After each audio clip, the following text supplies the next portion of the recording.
किंतु तुमने अपनी नासमझी के कारण उस उपदेश को याद नहीं रखा। यह जानकर मुझे बड़ा खेद मुझे बड़ा खेद हुआ है। उन बातों का जो गीता मैंने तुझे सुनाई थी, उन बातों का अब पूरा पूरा स्मरण होना संभव नहीं जान पड़ता। पांडव नंदन, निश्चय ही तुम बड़े श्रद्धाहीन हो, तुम्हारी बुद्धि अच्छी नहीं जान पड़ती।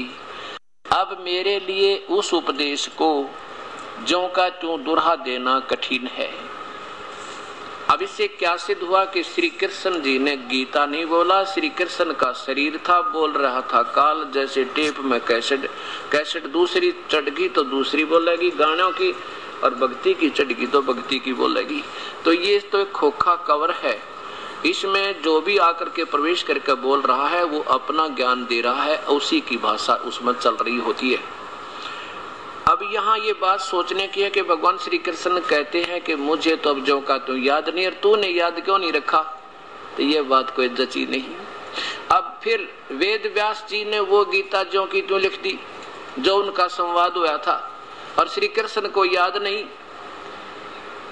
समझदार को संकेत बहुत होता है, बार बार कहना अच्छा सा भी नहीं लगता है, क्योंकि ये काल ने फिर इस वेदव्यास जी, महर्षि वेदव्यास जी के शरीर में प्रवेश करके वो वेदों को, गीता जी का की रचना करवा दी जो आज हमारे सामने।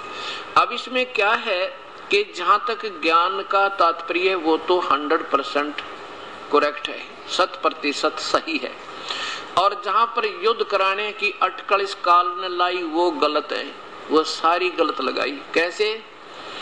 जैसे श्री कृष्ण काल ने, ब्रह्म ने, गीता बोलने वाले भगवान ने कहा कि अर्जुन तो युद्ध कर ले, तुझे पाप नहीं लगेंगे, तुझे कोई पाप नहीं लगेगा, और तेरे दोनों हाथों में लड्डू, तो क्यों नहीं युद्ध कर रहा है?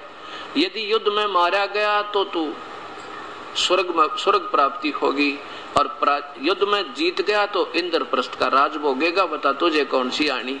ये देखिए पवित्र गीता जी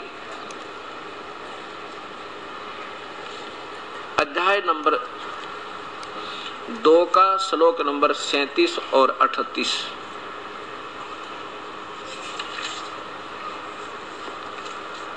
यही पवित्र गीता जी गीता प्रेस गोरखपुर से प्रकाशित है। अध्याय नंबर 2 और श्लोक नंबर नीचे देखिए 37। या तो तू युद्ध में मारा जाकर स्वर्ग को प्राप्त होगा, अथवा संग्राम में जीतकर पृथ्वी का राज भोगेगा। इसलिए हे अर्जुन, युद्ध के लिए खड़ा हो जा, निश्चय करके खड़ा हो जा। 38 में देखो नीचे के जय पराजय, लाभ हानि, सुख दुख को समान समझकर उसके बाद युद्ध के लिए तैयार हो जा। इस प्रकार युद्ध करने से तू पाप को नहीं प्राप्त होगा, अर्थात तुझे पाप नहीं लगेगा।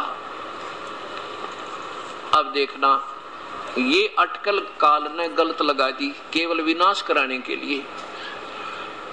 अब क्या होता है कि पांडव विजयी होते हैं, कौरवों का विनाश हुआ, राजगद्दी पर युधिष्ठिर को स्थापित करके भगवान चले गए द्वारका में। पीछे से कुछ समय के बाद युधिष्ठिर जी को बहुत भयंकर डरावने स्वप्न आने प्रारंभ हो जाते हैं। ऐसे स्वप्न आते हैं जैसे कोई हमारे घर में सिर कटे हुए व्यक्तियों का धड़ धड़ आ रहा है चल के, और हाहाकार मच रही है हमारे घर में, जैसे लाश पड़ी है, सौ पड़े हैं, और मानो करोड़ों बहन अपनी चूड़ियां पड़ी हैं, अपनी मांग को उजाड़ रही हैं और कह रहे हैं कि राक्षस राजा, तूने हमारे पतियों का खून पी के क्या मिल गया। जैसे अनाथ बच्चे अपने माता पिता के, अपनी माँ के सीने पर लिपट लिपट कर पूछ रहे हैं, माँ मेरा पिता कब आएगा, मिलिट्री से कब आएगा, और माँ उसको कह रही है बेटा अभी छुट्टी नहीं मिली है। जो विनाश को प्राप्त हो चुके, वीर गति को प्राप्त हो चुके थे योद्धागण, उनके बच्चों, उनके घर में ऐसा संताप हो रहा है। इन विचारों को करके रात को बैठ जाता है युधिष्ठिर, निंद्रा आनी बंद हो जाती है। 3-4 दिन जब ऐसे बीत गए, ना खा रहा है, ना सो रहा है, ना ढंग से पी रहा है, तो द्रौपदी ने प्रार्थना की कि आपको क्या चिंता है, आप क्यों नहीं अपने भाइयों को बता देते, आप ना खा रहे हो, ना पी रहे हो, ना ढंग से सो रहे हो, ऐसे रहोगे तो आप कुछ दिन के मेहमान हो, आपका प्राण चले जाएंगे। एक दिन द्रौपदी ने चारों पांडवों से कहा कि आपके भैया पर कोई आपत्ति है, उससे पूछो कोई राजकाज में दिक्कत है या किस कारण से, लेकिन वो मुझे नहीं बता पा रहे हैं, और अगर ऐसे ही चलते रहे तो कुछ दिन के चंद दिनों के मेहमान है, उनकी मृत्यु हो जाएगी। चारों पांडव यानी अपने छोटे भाइयों की प्रार्थना पर काफी विनय करने से युधिष्ठिर ने बता, भी क्या बताऊं, मुझे तो ऐसे ऐसे भयंकर सौपन आ रहे हैं और ये बुरा हाल होता दिखाई देता है, हाहाकार मची दिखाई देती है, और घर में जैसे हमारे सब घुस रहे हों, जिनके सिर कटे हुए हों, और जिसको देखकर मेरा कलेजा धड़कने लग जाता है, मुझे नींद नहीं आती, ना भूख लग रही है। अब क्योंकि भगवान श्री कृष्ण उनके गुरुदेव थे, जब दुख होता है आत्मा को तो अपने गुरुदेव के पास ही जाकर उसका समाधान पूछते हैं। तो चारों पांडवों ने कहा कि भगवान श्री कृष्ण के पास चलते हैं, गुरुदेव के पास, उनसे इसका कारण तथा समाधान पूछेंगे। यही सलाह करके और लेकर रथ पहुंच गए द्वारका। कुशल मंगल होने के बाद अर्जुन आदि ने कहा कि भगवान भैया को ऐसे ऐसे भयंकर सौपन आ रहे हैं, इसका कारण तथा समाधान बताओ। श्री कृष्ण जी ने कहा कि तुमने जो युद्ध में बंधुघात किया, जो पाप किए वह दुनिया मार डाली, वो पाप तुम्हें दुखदाई हो रहे हैं।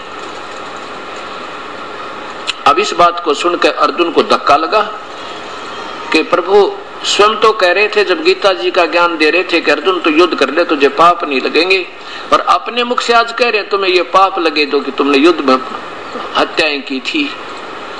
अब अर्जुन सहम गया, इस बात को सुनकर असमंजस में पड़ गया, ये आज भगवान क्या बोल रहे हैं। फिर चुप रहा, कहने लगा भगवान समाधान क्या हो इसका समाधान है कि एक अश्वमेघ यज्ञ करो और उसमें सभी पृथ्वी के सभी भक्त आत्माओं को और देवलोक के देवताओं को भी आमंत्रित करो, और उसमें एक सुसज्जित शंख पंचानन माने 4 मुख 5 मुख का पंचानन शंख, एक सुसज्जित स्टेज अलग बना देना, उस पर रख देना आदर के साथ। और जब उस यज्ञ में सभी भोजन पालेंगे महापुरुष संतजन ऋषिजन, तो वो शंख अपने आप बजेगा, उसमें आप धुन होगी, और यदि वो शंख बज गया तो समझो तुम्हारा यज्ञ संपूर्ण हुआ, तो तुम्हारे कष्ट टलेंगे, और शंख नहीं बजा तो समझो तुम्हारा यज्ञ संपूर्ण नहीं हुआ, जिससे तुम्हारे कष्ट ज्यों के तो बने रहेंगे। अब श्री कृष्ण सब ने कहा ठीक है भगवान, जैसे आपका आदेश सिरोधार्य है, हमारा भाई ठीक होना चाहिए। लेकिन हृदय में ये बात जख्म और कर गई अर्जुन के, अगर अब टोकूंगा भगवान को, अब पूछूंगा भगवान को कि ये आप वो क्या कह रहे थे गीता में और अब क्या बोल रहे हो यहाँ पे, तो ये सोचा कि मेरा भाई युधिष्ठिर महसूस करेगा, क्योंकि जिसमें करोड़ों रुपया लगना हो जिस यज्ञ में, यानी उस कष्ट निवारण के लिए ट्रीटमेंट में, तो अर्जुन ने सोचा कि भैया ये सोचेगा कि ये राज्य ये प्रसन्न नहीं है मेरे इस संकट के टलने में, और पैसा लगता दिखाई दे रहा है इनको, इसलिए ये बीच में टोकने लग गए, तो ये बिल्कुल नहीं करेंगे, यज्ञ से मर बेशक जाओ, ये इतनी पुण्य आत्मा है। इस बात को मध्य नजर रखते हुए श्री कृष्ण अर्जुन ने श्री कृष्ण जी की बात सुनकर अपने सीने पर मुक्का मारकर चुप हो गए। अब जो कहोगे भगवान वही करेंगे। सारी व्यवस्था भगवान श्री कृष्ण ने समय स्थान और दिन तिथि निहित कर दी। निश्चित तिथि पर कहते हैं 33 करोड़ देवता, 88,000 ऋषि, 12 करोड़ विपर ब्राह्मण, जिनको ब्राह्मण कह सकते हैं, जिनके चारों वेद कंठस्थ याद थे, वो 12 करोड़, और 9 नाथ 84 सिद्ध ब्रह्मा विष्णु महेश स्वयं आकर गुप्त रूप में उस यज्ञ में भोजन पा लिया, पर शंख नहीं बजा, और श्री कृष्ण जी ने भी भोजन पा लिया और शंख नहीं बजा। युधिष्ठिर आंखों में पानी भरकर श्री कृष्ण के पास आते हैं कि हे भगवान, हमने जुल्म कर रखे हैं, आज वो सीन मेरे सामने से हट नहीं रहे जो हमने मासूम उन बच्चों को अनाथ कर दिया,